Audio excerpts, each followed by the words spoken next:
Noticias 7. Bajo supervisión adulta.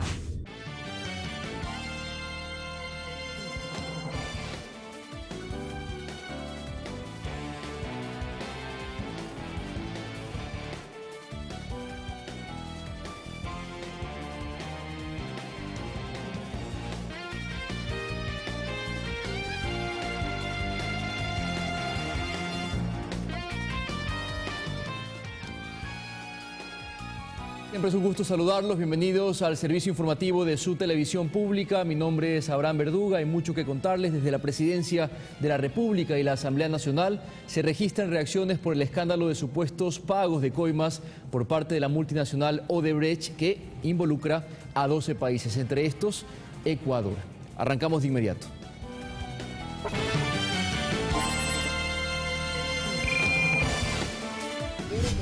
La Presidencia de la República enviará a la Fiscalía un pedido de investigación de los contratos de la empresa brasileña Odebrecht.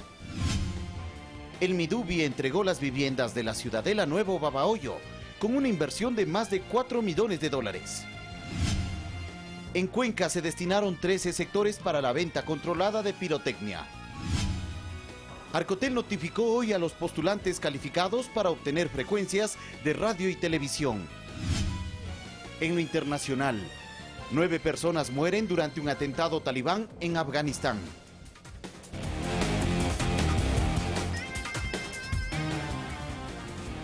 Entramos en materia. La Fiscalía inició de forma inmediata una indagación tras la divulgación del escándalo internacional de coimas por parte de la empresa brasileña Odebrecht, denunciado por el Departamento de Justicia de los Estados Unidos.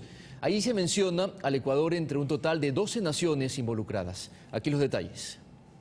Luego de conocer la denuncia, el fiscal general Galo Chiriboga se contactó con la cooperación penal en Brasil para que facilite toda la información que pueda ser de utilidad, y paralelamente este jueves se realizó la misma petición por intermedio del embajador ecuatoriano en los Estados Unidos de todo el documento que a criterio del fiscal debe contener nombres de los involucrados, ya que Odebrecht logró un trato con el país norteamericano tras reconocer el delito, lo que le representó un pago de una multa récord de 3.500 millones de dólares. En ese acuerdo que llegan con Odebrecht deben haber identificado a qué personas se les pagó. Esa información aspiro tenerla oficialmente el día de hoy a través de nuestra embajada. En una parte del informe del Departamento de Justicia estadounidense sobre Ecuador se dice que Odebrecht pagó 35.5 millones en sobornos, obteniendo beneficios por más de 116 millones de dólares entre los años 2007 al 2016. Además, se refiere que tras los problemas de esta empresa en el país en el año 2007, se valió de un funcionario del gobierno con incidencia en contratos de varios proyectos. Por ello, Fiscalía realizará acciones adicionales en el orden local. Y comenzaremos a trabajar con Contraloría, con el sistema bancario nacional e internacional para identificar a estas personas y los dineros que recibieron. Entre las principales obras donde ha intervenido Odebrecht en el país están la hidroeléctrica San Francisco, 2 fases de la Ruta Viva, movimiento de tierras en la refinería del Pacífico, poliducto Cuenca Pascuales y acueducto de la represa de la Esperanza. La Fiscalía presenta reparos en la forma en la que los Estados Unidos canaliza esta información, dando un margen de acción a los sospechosos. Esta información coincide en un proceso previo a las elecciones, se menciona a funcionarios públicos, son muy específicos en mencionar a 3 países, a Venezuela, Ecuador y Brasil, y por lo tanto, pues sí, son comillas coincidencias. Entre los 12 países involucrados se estiman sobornos por alrededor de 1.000 millones de dólares en 100 proyectos. César García, Ecuador TV. La presencia de la empresa brasileña Odebrecht en nuestro país data de hace 29 años. Las primeras obras fueron contratadas en el gobierno de León Febres Cordero. A nuestro país, Odebrecht llegó en 1987 durante el gobierno de León Febres Cordero. Se hizo cargo de la irrigación del proyecto Santa Elena en la provincia de Guayas. En 1995 el gobierno de Sixto Durán Ballén contrató a esta compañía para que construya el trasvase a la península de Santa Elena. En marzo del año 2000, el gobierno de Gustavo Noboa le adjudicó la construcción de la hidroeléctrica San Francisco, ubicada en la provincia de Tungurahua. Durante los gobiernos de Lucio Gutiérrez y de Alfredo Palacio, Odebrecht fue una empresa mimada por el Estado ecuatoriano. Y es que la administración de Gutiérrez creó un premio de $13 millones para Odebrecht si entregaba dicha obra con 7 meses de anticipación. En cambio, el gobierno de Alfredo Palacio se preocupó por pagarle a Odebrecht $45 millones por la inflación en los precios provocada en la cotización del real brasileño. A finales de 2006, la administración de Palacio firmó con Odebrecht el contrato para la segunda etapa del proyecto de riego Carrizal Chone en Manabí. Sin embargo, la mayor polémica de Odebrecht en nuestro país fue con la hidroeléctrica San Francisco. Esta obra colapsó y es que la constructora no habría utilizado materiales idóneos, razón por la cual el actual gobierno en el año 2008 decidió expulsar del país y dar por terminados todos los contratos que tenía la firma con el Estado, por ejemplo el aeropuerto de Tena, así como los proyectos Toachi Pilatón, Carrizal Chone y Baba. Además, se demandó a dicha compañía por $250 millones. 2 años después, en 2010, el gobierno y Odebrecht acuerdan la reparación inmediata de la hidroeléctrica y dejarla operativa totalmente. Esto a través de la mediación del entonces presidente brasileño Lula da Silva. En agosto de 2014 se adjudicó la ampliación del puerto de Manta a dicha empresa.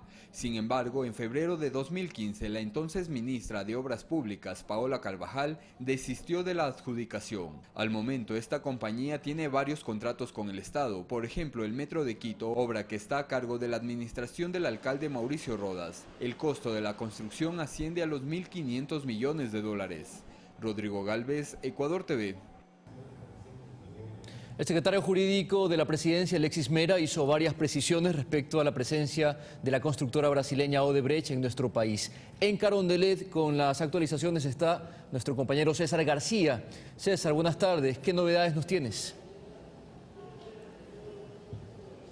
Así es, Abraham, pasado el mediodía, aproximadamente a las 12:30, el secretario jurídico de presidencia, Alexis Mera, junto al ministro coordinador de sectores estratégicos, Augusto Espín, se refirió al respecto de esta denuncia internacional por parte del Departamento de Justicia de los Estados Unidos en relación a supuestos sobornos que había entregado la empresa brasileña Odebrecht sobre 12 naciones a nivel de todo el planeta, incluido el Ecuador.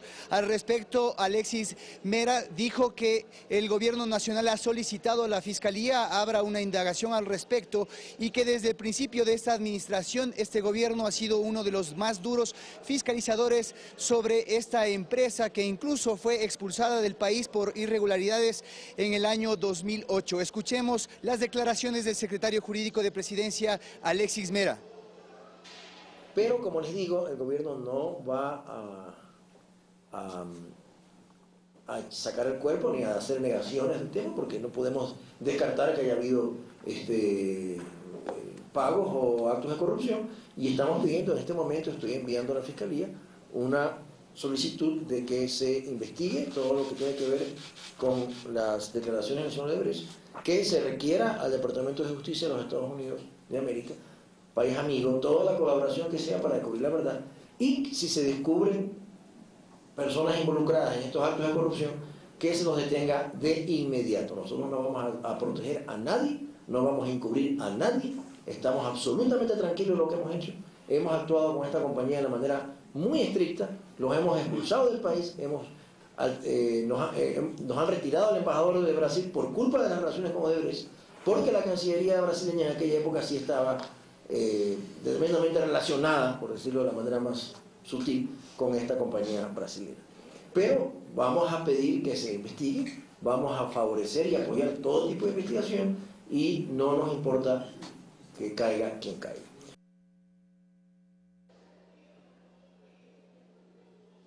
Por su parte, el ministro de Sectores Estratégicos, Augusto Espín, describió los proyectos que el gobierno nacional ha sostenido con la constructora Odebrecht. Señaló que son 5 los proyectos que ha desarrollado esta empresa y que la mayor parte de ellos se han finalizado y ya están entregados, y que el único que actualmente se mantiene es el que corresponde a la fase 2 del Metro de Quito por un valor de $1.500 millones. Escuchemos las declaraciones del ministro de Estado.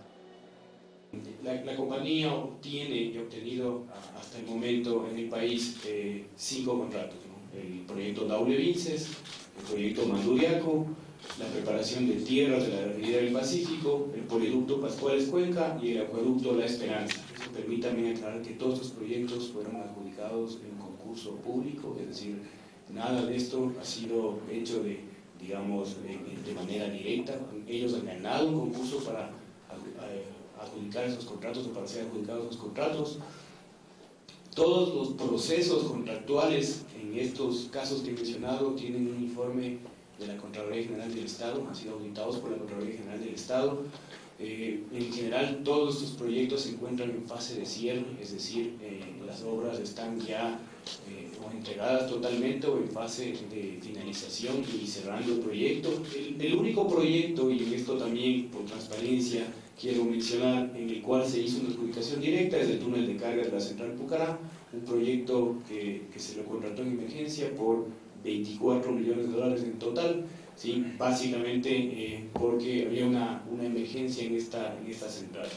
Adicionalmente quiero mencionar que el único proyecto en el cual en este momento Odebrecht está, está operando, participando en el país y está en fase de construcción, es precisamente la fase 2 del Metro de Quito, un contrato por 1.500 millones de dólares aproximadamente, que lo contrató el municipio de Quito y que en este momento se encuentra en ejecución.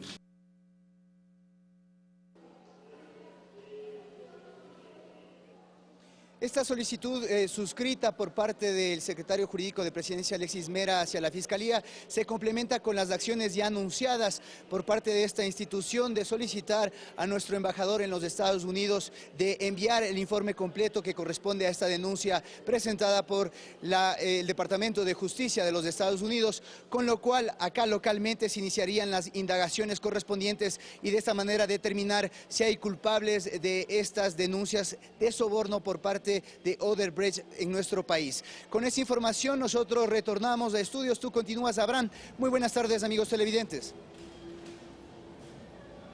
César, gracias. Estaremos pendientes del desarrollo de la información. Vamos a cambiar de tema. El fiscal general informó sobre los avances en las investigaciones sobre el secuestro de 11 soldados desarmados por miembros de la comunidad Sarayaku, argumentando que circulaban de manera irregular por su territorio.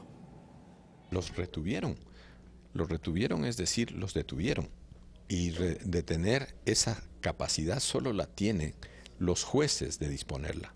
Ellos no podían hacer eso y por lo tanto estamos frente a un delito grave que es una detención ilegal de ciudadanos ecuatorianos. Pero adicionalmente a eso, los tienen retenidos y no permiten su movilidad porque ellos estaban navegando por un río de la zona y los pararon impidiendo su movilidad. La movilidad de los ciudadanos ecuatorianos es también un derecho constitucional que no puede interrumpirse sino por un acto judicial. Avanzamos. La Comisión de Gobiernos Autónomos revisa los llamados nudos críticos del proyecto de ley para evitar la especulación del valor de las tierras y fijación de tributos. Se espera aprobar el informe máximo hasta este viernes para que sea sometido a discusión en segunda instancia la próxima semana. Al menos 3 nudos críticos son los de mayor discusión al interior de la Comisión de Gobiernos Autónomos alrededor del proyecto de ley para evitar la especulación del valor de las tierras y fijación de tributos. La base imponible para liquidar la ganancia extraordinaria, que en la propuesta es de 24 salarios básicos unificados, se plantea sea de 48 a 50 salarios básicos unificados. Porque el salario básico es progresivo, es decir, cada año hay un aumento y eso significa también que esa franja exenta puede aumentar. La idea de retirar del proyecto el tema relacionado con el plazo para que las mineras paguen un porcentaje por las ganancias extraordinarias también es discutido. Es una generación de los 4 años que estaba planteado inicialmente para poder atraer la inversión de parte de la minería. En el hecho de que no tiene concordancia con la ley de económico urgente. En cuanto a las exoneraciones, se plantea retirar del pago de la ganancia extraordinaria a la tierra rural. La especulación del suelo por lo general se encuentra en la parte urbana. Porque lo de tierras rurales ya está regulado en la Ley de Ordenamiento Territorial y en el propio COTAD. Y también ampliarlo a grupos de atención prioritaria como personas con enfermedades catastróficas, mujeres cabeza de hogar, adultos mayores y personas que tienen bajo su cuidado a personas con discapacidad severa. Y al enmarcarse en un tratamiento urgente en materia económica, los plazos no deberán extenderse sino hasta la próxima semana. Espero que esa convocatoria sea para el próximo martes 27, que deberá tratarlo el Pleno de la Asamblea. Eduardo Córdoba, Ecuador TV. Los colegios de ingenieros civiles y de arquitectos de Pichincha junto a la Cámara de la Construcción organizaron un foro para exponer sus criterios sobre el proyecto de ley para evitar la especulación sobre el valor de las tierras y fijación de tributos. Al evento asistió la asambleísta de Alianza País, Jimena Ponce. Tras el primer debate al interior de la Asamblea, sectores relacionados con la construcción consideran que de aprobarse esta ley serían los más afectados. Esta ley va a afectar aún más la posibilidad de recuperar y de desarrollarnos. Criterio que no fue compartido por el ingeniero comercial Edwin Palma, exdirector tributario del municipio de Quito. El Banco Interamericano de Desarrollo dice que las ciudades de América Latina y el Caribe están creciendo a un paso acelerado y que es hora que los municipios comiencen a capturar esta plusvalía que se va generando en los predios. Para Palma, el proyecto de ley mejora las condiciones en las que hoy se paga el impuesto a la plusvalía y asegura que no se trata de un nuevo impuesto.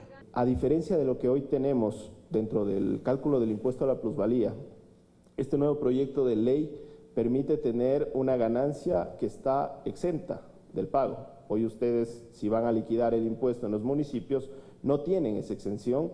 Los representantes de los colegios de arquitectos y de economistas de Pichincha coincidieron en la necesidad de incorporar a la ley los gastos generados por los intereses que se cobran por los préstamos hipotecarios. Creo que son legítimas las intenciones de buscar una forma de tener un país más equitativo. En esa línea, si es que mismo tiene que haber esta ley, reconozcan tasa activa referencial para el sector inmobiliario, a todo el valor que hace que por lo menos se reconozcan los intereses y el valor en el tiempo del pago de la familia ecuatoriana. Por su parte, la asambleísta de Alianza País, Jimena Ponce, aseguró que la normativa busca democratizar el acceso a la vivienda, al evitar la especulación y el posterior incremento de los costos de los inmuebles. Permitir que existan mercados justos del suelo, que exista un mercado justo de la vivienda, que el ciudadano no esté sujeto a una ley de la oferta y la demanda. Y agregó que la Asamblea está abierta a receptar los aportes que sectores como el de la construcción estén dispuestos a dar e incorporarlos para el segundo debate. Y para nosotros es un tema muy importante enmarcado dentro de estos elementos de redistribución de la riqueza. El proyecto de ley propone que los recursos generados por concepto de esta normativa vayan a los gobiernos autónomos descentralizados para obras de agua potable y alcantarillado. Rodrigo Galvez, Ecuador TV. Otros temas, este jueves la Agencia de Regulación y Control de las Telecomunicaciones, Arcotel por sus siglas, notificó a los postulantes a las frecuencias de radio y televisión si fueron o no calificados favorablemente. Los aspirantes tendrán 5 días para impugnar. El concurso para la adjudicación de frecuencias para los servicios de radiodifusión y televisión fue convocado el pasado 12 de abril. Arcotel recibió 834 solicitudes, que cubren un total de 1.486 frecuencias a nivel nacional. Cruzando información con otras instituciones del Estado, como por ejemplo el Registro Civil. Hicimos los cruces correspondientes para evitar que haya duplicidad en las solicitudes, que haya concentración de frecuencias. Su directora Ana Proaño explicó que este jueves enviaron los resultados del concurso a los participantes vía correo electrónico y mensaje de texto. En donde consta la calificación, ¿sí?, y el motivo de calificación o descalificación correspondiente. A partir del día de hoy, jueves 22, tienen 5 días hábiles para presentar sus pedidos de revisión a esta calificación. Y dio a conocer el siguiente cronograma. Hasta el 30 de diciembre se recibirán las impugnaciones. Arcotel tendrá 13 días laborables para revisar las observaciones y el 19 de enero enviará la información definitiva, con los 5 mejores puntuados al Consejo de Regulación y Desarrollo de la Información y Comunicación, Cordicom. Cordicom evalúa y emite un informe vinculante. Luego la Arcotel tendrá 20 días para emitir el título habilitante. Proaño destacó que del total de solicitudes recibidas, un 20% son para medios comunitarios. Detalló además que con el tiempo espera que la participación comunitaria aumente. Creo que tenemos una muy buena participación comunitaria en este concurso. No llega a ser el 33%, digamos, del total de frecuencias que se sacaron al concurso, pero ya es una participación importante, creo que de las más importantes de América del Sur. Aclaró que a pesar de las críticas o cuestionamientos de actores políticos de oposición, el proceso se llevó de manera transparente. Hemos actuado de manera muy imparcial con las solicitudes y hemos reservado la información particular de cada participante. Las frecuencias por las que no se presentaron postulaciones quedarán desiertas hasta un próximo concurso. Olga Velasco, Ecuador TV.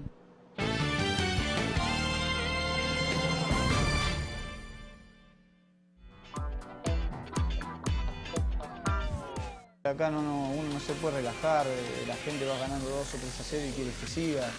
Es un equipo grande, no hay vuelta que darle. El hombre que se convirtió en un ídolo. En el ídolo. Una entrevista con Quito Díaz. El elegido. Hoy, 20 horas. Hoy solo basta soñar hasta dónde te gustaría llegar. Ecuador ya cambió y hay mucho que contar, pero también mucho por andar. Somos un país que desafió su historia con ideales propios, alcanzando retos antes inimaginables. Es por eso que podemos abrirnos al mundo. Un mundo que hoy nos mira con buenos ojos. Llegó el momento de crecer aún más, de trabajar de la mano, quienes creen en el desarrollo justo, con quienes buscan siempre innovar, proponer y avanzar, con quienes confían en la capacidad infinita de las personas y que el ser humano es lo más importante en todo emprendimiento. Nuestros brazos están abiertos. Es el momento perfecto para mostrarnos, que nos visiten y conozcan. Es el momento para atraer capacidades, recursos e inversión. Esto es Ecuador ahora, una república de oportunidades. Esta semana en Mundo al Revés, analizaremos el impacto del gobierno de Donald Trump en el tablero geopolítico, sus más estrechos colaboradores y las promesas que no va a poder cumplir. El análisis con Arnold August, un intelectual canadiense experto en política internacional. Hoy, 22:15.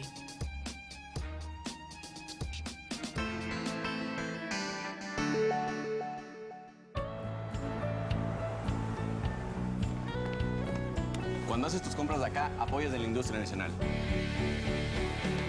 Cuando te la pones, no solamente estás apoyando a 11 jugadores, sino a cientos de trabajadores de esta gran industria. Felicitaciones, te llevas un gran producto. Esta camioneta es del esfuerzo y trabajo de mucha gente. Disfrútenla. Hacer aún más grande al Ecuador es más simple de lo que crees. Primero Ecuador.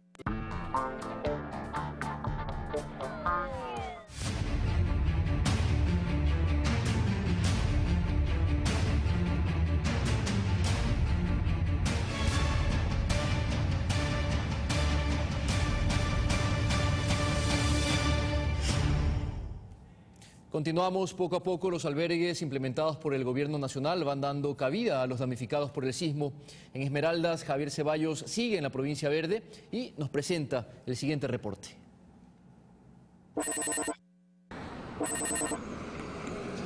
Buenas tardes. Continúa el registro de damnificados y ubicación en los albergues.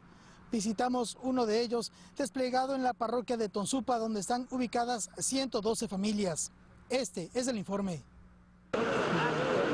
Eduardo Murillo, junto a su esposa y 4 hijos, es una de las 112 familias que están albergadas en este campamento levantado en Tonsupa.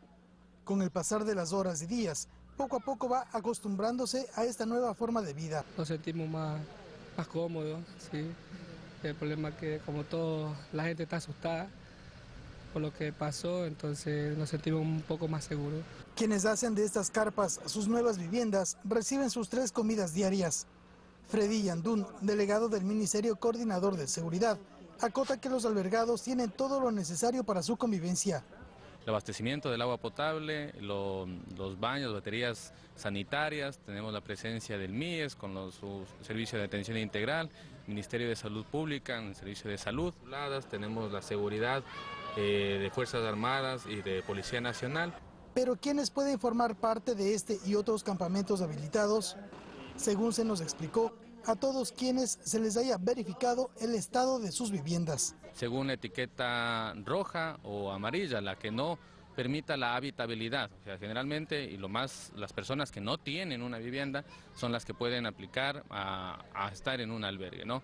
En materia de inspección, delegados del Ministerio de Desarrollo Urbano y Vivienda y de la Secretaría Nacional de Gestión de Riesgos siguen inspeccionando viviendas dañadas. Es el caso de doña América Cagua, cuya casa quedó en estas condiciones. Ella recibirá el bono de mejoramiento con un monto de $4,000. Un constructor verificará las mejoras que se necesiten hacer. En Esmeraldas, con imágenes de Byron Espinosa y Fernando Cabrera, Javier Ceballos, Ecuador TV. En horas de la tarde se ha anunciado la visita de autoridades de gobierno, quienes darán un recorrido para verificar el correcto funcionamiento de este y otros albergues. Hasta aquí nuestro reporte. Buenas tardes. Gracias, Javier Ceballos, por ese informe. El Ministerio de Desarrollo Urbano y Vivienda entregó este jueves las casas de la Ciudadela Nuevo Babahoyo.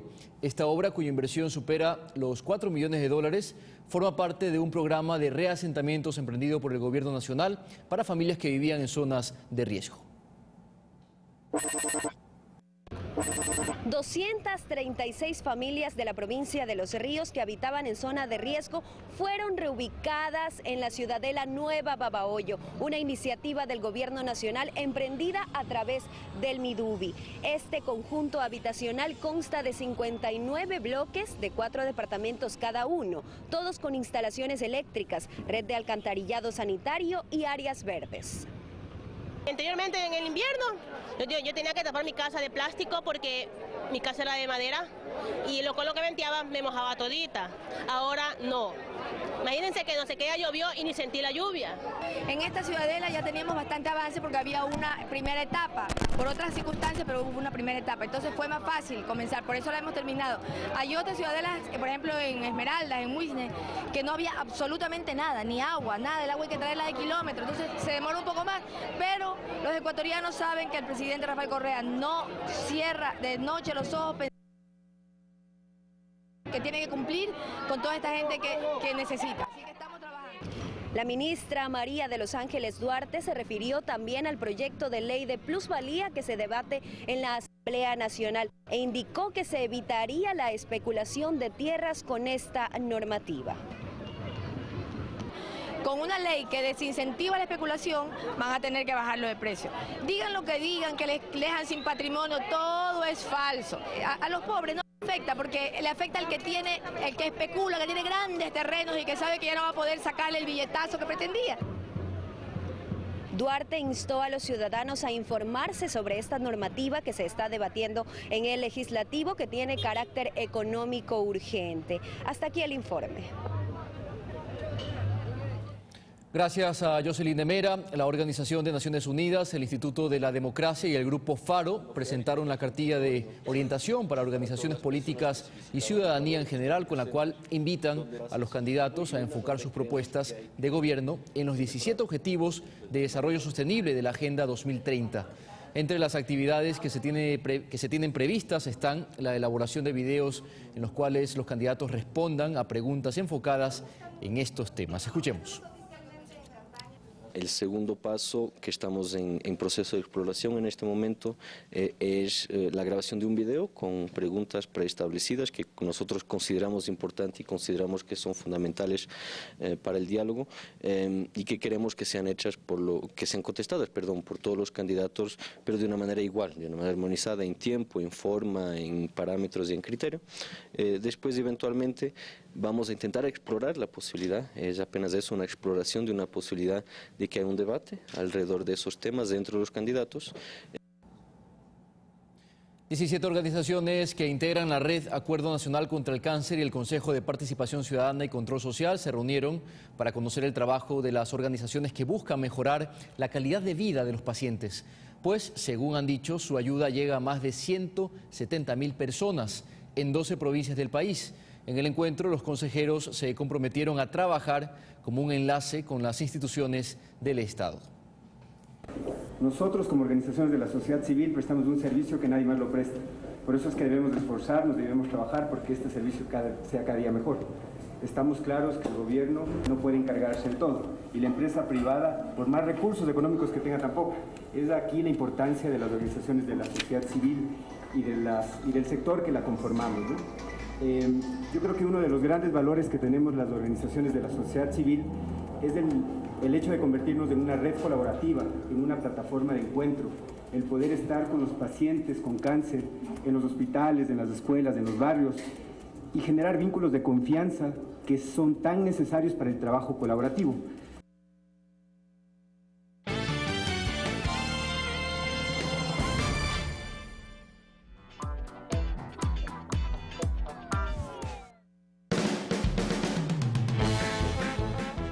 La danza es como el pan, es como el vino, es como el agua. ¿Indispensable? Yo creo que sí. Es necesaria en todas las culturas del mundo.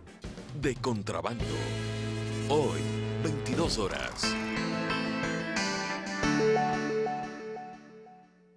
Barcelona, revista oficial, llega con la 15. La edición de este mes incluye el álbum oficial de Barcelona Sporting Club y un póster exclusivo del campeón 2016. Además, los partidos rumbo a la Estrella 15. Entrevistas con José Francisco Ceballos y Alfaro Moreno, los gestores del triunfo. Y testimonios de los guerreros del 2016 que nos llevaron a levantar la copa. No te quedes sin tu revista oficial Barcelona de este mes. A tan solo $3. Búscala en tu punto de venta más cercano.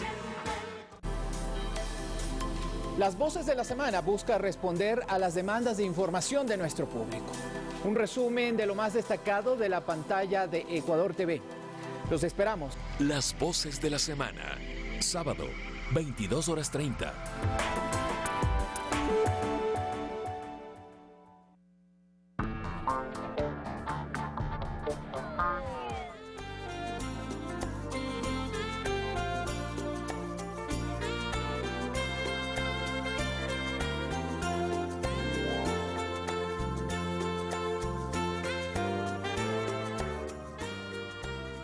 A propósito de esta época de Navidad, la Cámara de Ecuador TV visitó la panadería de Don Manuel Rodas, al sur de Guayaquil, quien prepara más de 4.000 panes diarios, incluso el tradicional pan de Pascua, empleando el tradicional horno de leña.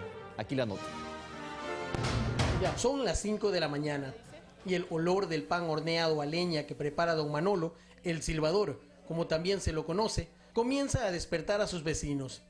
Y es que hay quienes desde niño conocen el particular sabor del pan de esta panadería. Un pan hecho a leña y es tradicional aquí en el barrio. Yo lo conozco 40 años. Lo que pasa es que el pan a leña se cose más que el de a gas y tiene mejor sabor. Hornear con leña es un arte que no cualquiera lo hace. Palos, tablas, tronco, cualesquiera derivados de la madera sirven para prender y calentar el horno. Esta es una tradición que lleva más de 460 años y que, para esta fecha especial de Navidad, es infaltable el tradicional pan de Pascua. La tradición es de que aquí el horno a leña lo cocina muy bien cocinado el horno. Aquí nosotros hacemos como en la sierra hacen los bizcochos. Según el Instituto Ecuatoriano de Estadísticas y Censo, INEC, en Guayaquil están registradas 1.750 panaderías, pero no todas utilizan el horno a leña. De hecho, son muy pocas, debido a que el proceso es bastante complejo, como dice don Manolo. Más aún, si no se le pone ganas y sobre todo amor. El buen pan, no solamente el pan de Pascua, todos los días aquí hacemos pan. Es la buena atención, el saludo a la persona que va llegando, un chistecito para que arrancarle una sonrisa de los labios. Pero no solo panes de dulce, sal, briollos y mixtos entran en el horno de don Manolo. Para esta fecha, aparte del sabroso pan de Pascua, también hornea pavos y piernas de chancho. Marlon Chica, Ecuador TV. Verdaderas estampas de Guayaquil. Otros temas: el Ministerio de Inclusión Económica y Social realizó un agasajo navideño en el Ministerio del Deporte a los adultos mayores de las distintas parroquias rurales de Quito. Ahí los tienen. En el evento se destacó cómo se ha incrementado el nivel de atención en varias modalidades para las personas de la tercera edad. En este día hermoso contamos con la presencia de nuestros adultos mayores de los 3 distritos de Quito, norte, centro y sur. Estamos muy contentos porque queremos hacerles conocer la política pública que ejecuta el gobierno de la Revolución Ciudadana en favor de nuestros adultos mayores. Ellos son parte de quienes se benefician de los servicios, de quienes usan nuestros servicios, tanto en las casas de acogida como en los espacios alternativos, donde hacen ejercicios, donde comparten momentos de alegrías, como con las visitas de nuestros técnicos a sus casas. Establecer zonas seguras para la venta de pirotecnia es una acción imperativa en esta época, cuando se celebra Navidad y fin de año. En la ciudad de Cuenca se destinaron 13 sectores para el efecto y el control está bajo Fuerzas Armadas y municipio. Lo que se busca es dispersar la venta de pirotecnia en lugares estratégicos de la ciudad para evitar posibles complicaciones con el almacenamiento y comercialización de explosivos en lugares no autorizados. Si no controlamos a tiempo, eso puede ser causa de algún accidente o alguna desgracia. No queremos que pase lo que pasó en México. Así se seleccionaron 13 sectores para la venta de pirotecnia y monigotes. De estos, el Parque Miraflores, la explanada del estadio, la Circunvalación Sur y la Feria Libre concentrarán el mayor número de comerciantes. No permitiremos la venta en lugares en los cuales no está permitido. El número de personas que han sacado los respectivos permisos están alrededor de 300. Para el control habrá constante patrullaje de Fuerzas Armadas y Policía Municipal desde el 23 de diciembre hasta el 1 de enero. Hay sanciones para quienes comercializan pirotecnia sin autorización. Tiene una pena privativa de 15 a 30 días, es una contravención de 4ª clase, y el que almacene este tipo de explosivo en lugares no autorizados tiene una pena privativa de acuerdo al Código Orgánico Integral Penal de 5 a 7 años. Las autoridades aseguran que la decisión no es de última hora. Desde octubre se socializó el tema con productores y comerciantes. Hemos intervenido nosotros con las diferentes capacitaciones, ese ha sido el papel de la Intendencia, articularnos conjuntamente con el GIR. Como decimos en Fuerzas Armadas, en este caso el primer error será el último y pueden tener afectaciones en órganos vitales o la pérdida de miembros. César Tacuri Vintimilla, Ecuador TV.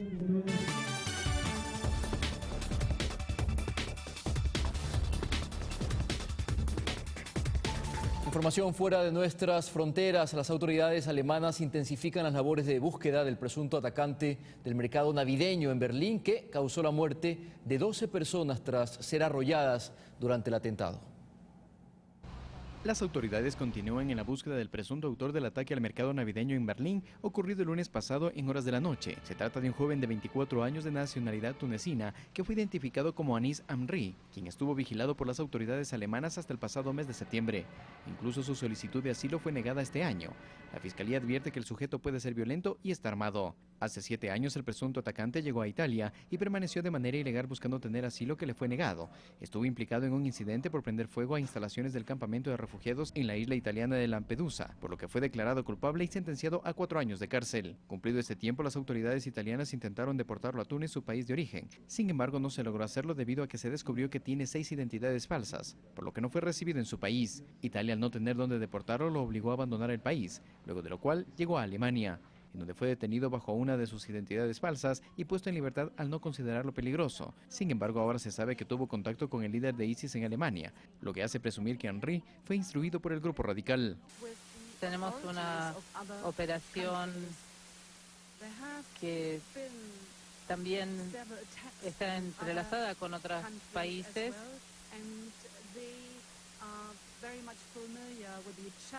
Ellos también están muy familiarizados con los desafíos del terrorismo.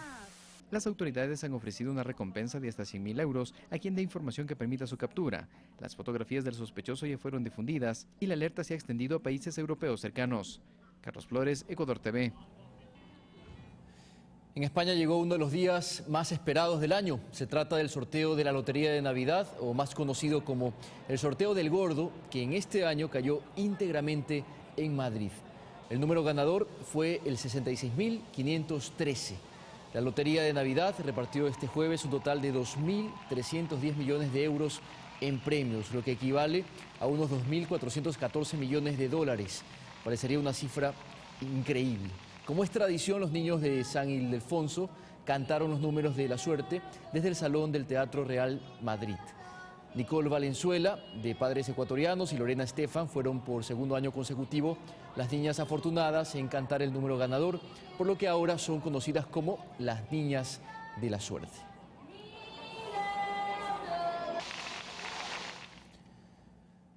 Nueve personas murieron en un atentado talibán en Afganistán. Además, un fuerte incendio consume 140 casas en Japón. Más noticias en el siguiente resumen.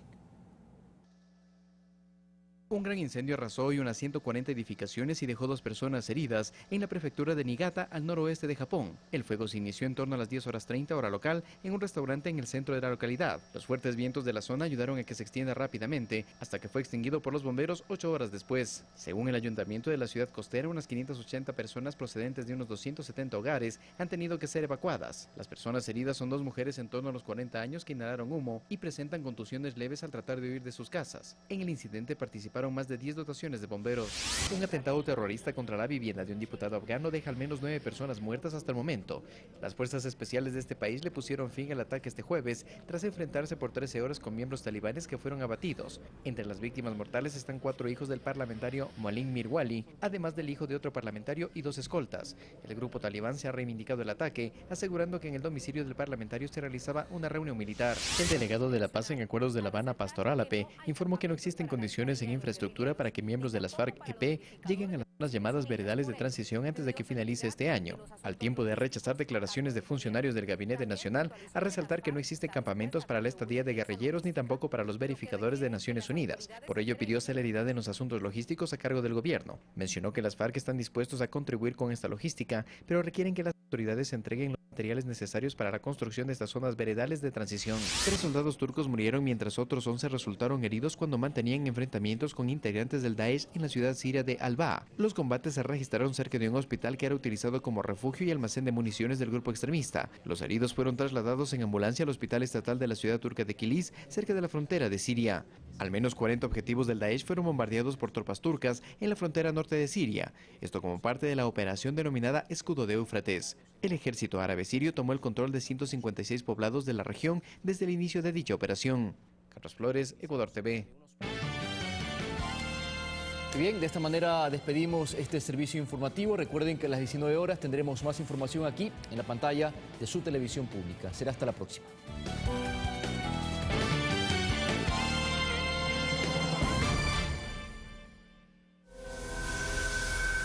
Secretaría Nacional de Comunicación.